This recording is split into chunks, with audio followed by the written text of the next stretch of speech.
एक समय किसी नगर में एक बहुत ही धनवान साहूकार रहता था।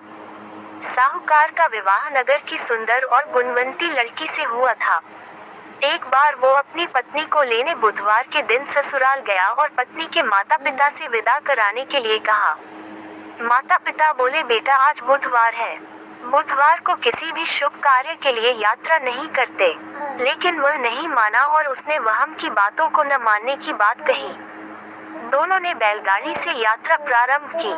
2 कोस की यात्रा के बाद उसकी गाड़ी का एक पहिया टूट गया।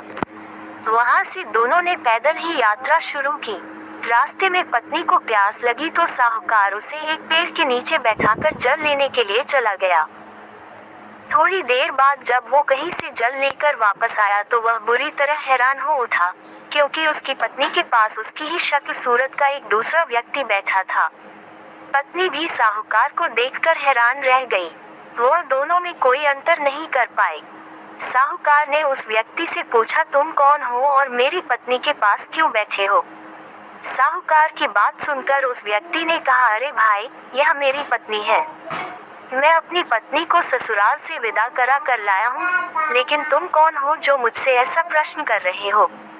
साहूकार ने लगभग चीखते हुए कहा, तुम जरूर कोई चोर या ठग हो। यह मेरी पत्नी है, मैं इसे पेड़ के नीचे बैठाकर जल लेने गया था। इस पर उस व्यक्ति ने कहा, अरे भाई, झूठ तो तुम बोल रहे हो। पत्नी को प्यास लगने पर जल लेने तो मैं गया था। मैं तो जल लाकर अपनी पत्नी को पिला भी दिया है। अब तुम चुपचाप यहाँ से चलते बनो, नहीं तो किसी सिपाही को बुलाकर तुम्हें पकड़वा दूंगा। दोनों एक दूसरे से लड़ने लगे। उन्हें लड़ते देख बहुत से लोग वहाँ एकत्र हो गए। नगर के कुछ सिपाही भी वहाँ आ गए।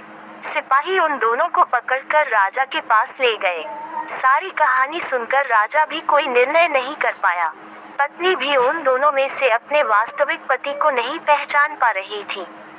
राजा ने उन दोनों को कारागार में डाल देने को कहा। राजा के फैसले को सुनकर असली साहूकार भयभीत हो उठा। तभी आकाशवाणी हुई, साहूकार, तूने माता पिता की बात नहीं मानी और बुधवार के दिन अपनी ससुराल से प्रस्थान किया। ये सब भगवान बुद्धदेव के प्रकोप से हो रहा है।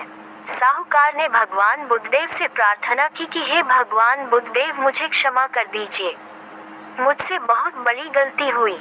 भविष्य में अब कभी बुधवार के दिन यात्रा नहीं करूंगा और सदैव बुधवार को आपका व्रत किया करूंगा। साहूकार की प्रार्थना से प्रसन्न होकर भगवान बुद्धदेव ने उसे क्षमा कर दिया। तभी दूसरा व्यक्ति राजा के सामने से गायब हो गया। राजा और दूसरे लोग इस चमत्कार को देखकर हैरान हो गए। भगवान बुद्धदेव की अनुकंपा से राजा ने साहूकार और उसकी पत्नी को सम्मानपूर्वक विदा किया। कुछ दूर चलने पर रास्ते में उन्हें बैलगाड़ी मिल गई। बैलगाड़ी का टूटा हुआ पहिया भी जुड़ा हुआ था। दोनों उसमें बैठकर नगर की ओर चल दिए। साहूकार और उसकी पत्नी दोनों बुधवार का व्रत करते हुए आनंद पूर्वक जीवन यापन करने लगे। भगवान बुद्धदेव की अनुकंपा से उनके घर में धन संपत्ति की वर्षा होने लगी। जल्द ही उनके जीवन में खुशियां ही खुशियां भर गई। बुधवार का व्रत करने से स्त्री पुरुष के जीवन में सभी मंगल कामनाएं